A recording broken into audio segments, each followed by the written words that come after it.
ആഗോളതലത്തിൽ വർദ്ധിച്ചു വരുന്ന പ്രതിസന്ധികൾക്കിടയിൽ അമേരിക്ക ചൈനയെ കൂടെ നിർത്തിക്കൊണ്ട് റഷ്യ ഒറ്റപ്പെടുത്താൻ ചില ശ്രമങ്ങൾ നടത്തി. അതായത് ആസിയാൻ ഉച്ചകോടിക്ക് ശേഷം അമേരിക്കൻ പ്രസിഡന്റായിട്ടുള്ള Donald Trump Chinese president Xi ജിൻപിങ്ങിനെ കാണുന്നു. ഇരുവരും തമ്മിലുള്ള ചില കൂടിക്കാഴ്ചകളുടെ അടിസ്ഥാനത്തിൽ വ്യാപാര കരാറിൽ വലിയ മാറ്റങ്ങൾ വരുത്തുന്നു. അതായത് അമേരിക്ക ചൈനയ്ക്ക് മേൽ വലിയ ഉപരോധം ഏർപ്പെടുത്തുമെന്നൊക്കെ പറഞ്ഞെങ്കിലും അങ്ങനെ ഏർപ്പെടുത്തുന്നില്ല. നമ്മൾ തമ്മിൽ സഹകരിച്ച് പ്രവർത്തിക്കാം, പ്രത്യേകിച്ച് വ്യാപാര മേഖലയിലും സാങ്കേതിക വിദ്യാരംഗത്തും കൂടെ നിന്ന് പ്രവർത്തിക്കണമെന്നൊക്കെ പറയുന്നു. പക്ഷേ ഷീ ഇതിൻ്റെ അപകടമൊക്കെ കൃത്യമായിട്ടും മനസ്സിലാക്കുന്നുണ്ട്. അതുകൊണ്ടാണ് ഈ പ്രതിസന്ധികൾക്കിടയിൽ തന്നെ തന്ത്രപരമായ പങ്കാളിത്തവുമായി മുന്നോട്ട് പോകാമെന്ന് റഷ്യയും ചൈനയും അങ്ങ് തീരുമാനിക്കുന്നു. ഇത്തരമൊരു നീക്കത്തിലേക്ക് റഷ്യ നീങ്ങുമെന്നോ അല്ലെ ചൈന അങ്ങോട്ടേക്ക് ഒരു ചായ്വ് പ്രകടിപ്പിക്കുമെന്നോ അമേരിക്ക പ്രതീക്ഷിച്ചിട്ടില്ല. അവ പരിധികളില്ലാത്ത സൗഹൃദമാണ് കാലങ്ങളായിട്ട് റഷ്യയും ചൈനയും തമ്മിൽ ഉണ്ടായിരുന്നത്.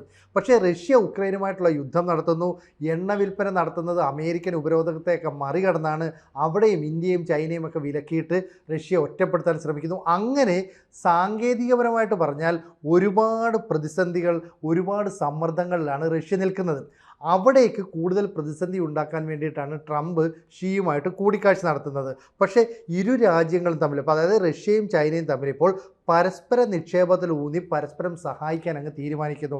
കാരണം റഷ്യയ്ക്ക് യുദ്ധവുമായി ബന്ധപ്പെട്ട് കുറച്ച് സാമ്പത്തിക പ്രശ്നങ്ങളൊക്കെ ഉണ്ട്. ചൈനയും നിലവിൽ ഉപരോധം നേരിടുന്നത് മൂലം കുറച്ച് ബുദ്ധിമുട്ടുകളൊക്കെ ഉണ്ട്. പരസ്പരം അങ്ങോട്ടും ഇങ്ങോട്ടും സഹകരിക്കുന്ന അടിസ്ഥാനത്തിൽ, അതായത് നിക്ഷേപം പോലും നടത്തിക്കൊണ്ട് സഹകരിക്കാനായിട്ട് തീരുമാനിക്കുന്നു. ഇതിനിടയിൽ ചൈനയിലേക്ക് റഷ്യൻ പ്രധാനമന്ത്രി വിസിറ്റിന് വന്നു. ചൈനയിലെ ഹോൾ ഓഫ് ദി പീപ്പിൾ വെച്ച് റഷ്യൻ പ്രധാനമന്ത്രിയായ മിഖായേൽ മിഷുസ്തിയാൻ കൂടിക്കാഴ്ച നടത്തുന്നു. ഈ കൂടിക്കാഴ്ചയിൽ നിർണായകമായ ചില പ്രസ്താവനകൾ നടത്തുന്നു. അതായത് പരസ്പരം നിക്ഷേപം നടത്തുന്നതിന് ഉൾപ്പെടെയുള്ള കാര്യങ്ങൾ വേണം. ഇത് ഷീ ആഹ്വാനം ചെയ്ത കാര്യമാണ്. റഷ്യ അതിനെ സമ്മതിക്കുന്നു. ഒരു ദിവസം മുമ്പ് ചൈനീസ് പ്രധാനമന്ത്രി ലീ ക്വിയാങ്ങുമായിട്ട് ഹാങ്ഷോയിൽ വെച്ച് മിഷുസ്തിൻ കൂടിക്കാഴ്ച നടത്തി. അന്നും ഈ റഷ്യയുടെയായിട്ടുള്ള സഹകരണം ശക്തിപ്പെടുത്താനുള്ള ഒരു ഓഫറാണ് മുന്നോട്ട് വെച്ചത്. അത് അവർ സ്വീകരിക്കുകയും ചെയ്തു. എന്തായാലും ഈ സുരക്ഷാ താല്പര്യം സംരക്ഷിക്കുക, അതുപോലെ തന്നെ ചൈനയ്ക്കുണ്ടാകുന്ന പ്രതിസന്ധി ഘട്ടത്തിൽ കൂടെ നിൽക്കുക, റഷ്യയെ ഒറ്റപ്പെടുത്തുമ്പോൾ ചൈന തിരിച്ച് സഹായിക്കുക, ഈ രീതിയിൽ മുന്നോട്ട് പോകാനായിട്ട് തീരുമാനിക്കുന്നു. ശരിക്കും പറഞ്ഞാൽ പാശ്ചാത്യ രാജ്യങ്ങൾ വലിയ തോതിൽ റഷ്യയ്ക്ക് മേൽ ഉപരോധം ഏർപ്പെടുത്തിയിരിക്കുകയാണ്. പാശ്ചാത്യ രാജ്യം എന്ന് പറയുന്നത് ആരാണ്? അമേരിക്ക ഏർപ്പെടുത്തുന്നു. മറ്റ് യൂറോപ്യൻ രാജ്യങ്ങൾ അമേരിക്കയുടെ സമ്മർദ്ദത്താൽ ഉപരോധം ഏർപ്പെടുത്തുന്നു. ഇതാണ് സംഭവിച്ചുകൊണ്ടിരിക്കുന്നത്. ഈ സമയത്ത് തന്നെയാണ് മിഷുസ്റ്റിൻ ചൈന സന്ദർശിക്കാൻ എത്തുന്നത്. എന്ന് പറഞ്ഞാൽ കൃത്യസമയത്ത് റഷ്യൻ പ്രധാനമന്ത്രിയുടെ ചൈനീസ് സന്ദർശനം നടക്കുന്നു എന്ന് വേണമെങ്കിൽ നമുക്ക് പറയാം. ഇവിടെ ഈ പറയുന്ന സന്ദർശനത്തിൻ്റെ പ്രാധാന്യം എടുത്തു പറഞ്ഞുകൊണ്ട് ചൈനീസ് പ്രസിഡന്റ് ഷീ ജിൻപിങ് എന്താ പറയുന്നത്? ഞങ്ങളുടെ ബന്ധം ഉയർന്ന തലത്തിലുള്ളതും ഉയർന്ന നിലവാരത്തിലുള്ളതുമാണ്. വികസനത്തിൻ്റെ ശക്തിയിലേക്ക് ഞങ്ങൾ കൂടുതൽ അടുക്കാനായിട്ട് തീരുമാനിച്ചിരിക്കുന്നു. അപ്പോൾ ചൈന നിലപാട് വളരെ കൃത്യമായിട്ട് പറയുന്നു. ഇതിന് മറ്റൊരു കാര്യം കൂടിയുണ്ട്. കാരണം തൈവാനെ കൂടെ ഉൾപ്പെടുത്തി ഒരു ചൈന തത്വം, ഇതാണ് ചൈന എപ്പോഴും മുമ്പോട്ട് വെക്കുന്ന ഒരു കാര്യം. ഇതിനോടൊപ്പം തന്നെ തൈവാൻ്റെ ഒരു സ്വതന്ത്ര ഭരണ പ്രദേശമാണ്, അല്ലെങ്കിൽ എന്താ പറയുന്നത്, ഒരു ജനാധിപത്യ രീതിയിലുള്ള ഭരണമൊക്കെ നടത്തുന്നുവെന്ന് പറയുന്നുവെങ്കിലും ചൈനയ്ക്ക് അവിടെ ആധിപത്യം വേണം, അല്ലെ ചൈനയുടെ ഭാഗമാണ് തൈവാൻ എന്നവരെപ്പോഴും നിലപാടെടുക്കുന്നു. ആ ചൈനയ്ക്ക് റഷ്യ നിരുപാധികം പിന്തുണ നൽകുന്നുണ്ട് എന്നുള്ളതാണ് ചൈനയെ ഏറെ സന്തോഷിപ്പിക്കുന്ന വിഷയം. ഇവിടെ തൈവാനെ പ്രൊട്ടക്റ്റ് ചെയ്യുന്നത് ശരിക്കും പറഞ്ഞാൽ അമേരിക്കയാണ്. അമേരിക്കയുടെ സംരക്ഷണം ഇല്ലെങ്കിൽ എപ്പോഴേ ചൈന ഒരുപക്ഷെ തൈവാനെ പിടിച്ചു ചേർത്ത് തങ്ങളുടെ രാജ്യത്തിനൊപ്പം നിർത്തിയേനെ.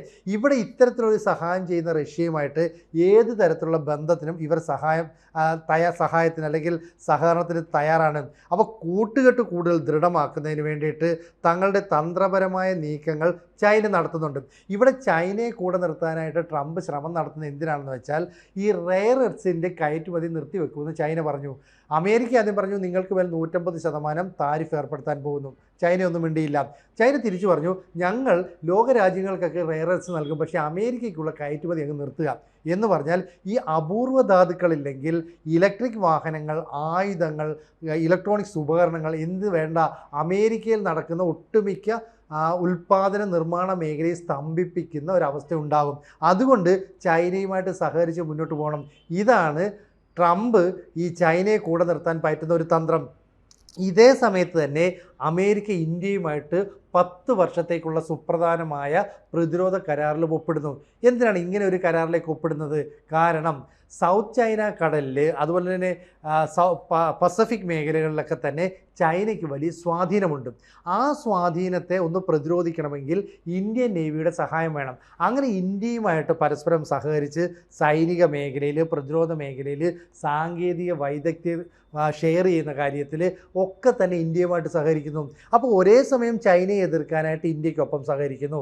ഇപ്പുറത്ത് റഷ്യയെ തകർക്കാൻ വേണ്ടി ചൈനയുമായിട്ടുള്ള നല്ല ബന്ധം കാഴ്ചവെക്കാൻ ട്രംപ് ശ്രമിക്കുന്നു. ഇരട്ടത്താപ്പ് കൃത്യമായിട്ട് റഷ്യയും ചൈനയും മനസ്സിലാക്കുന്നുണ്ട്.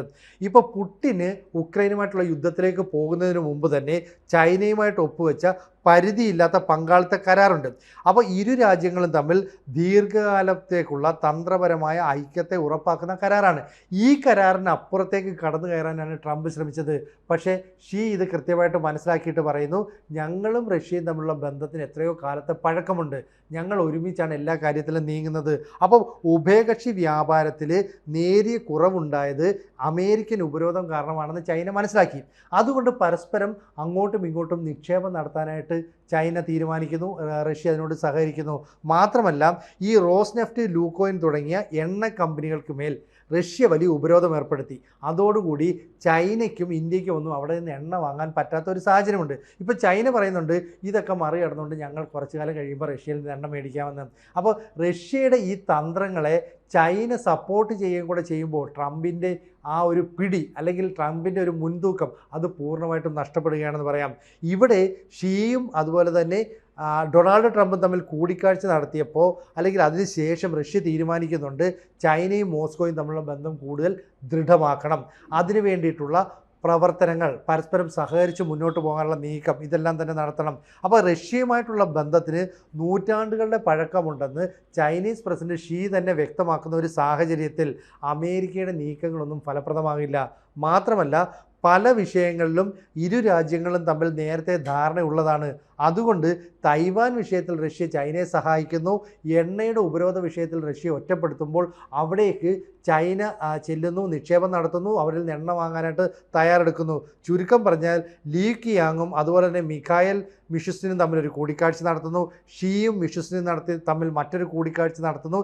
ഇതിൽ തന്ത്രപരമായ പല തീരുമാനങ്ങളും എടുക്കുന്നു.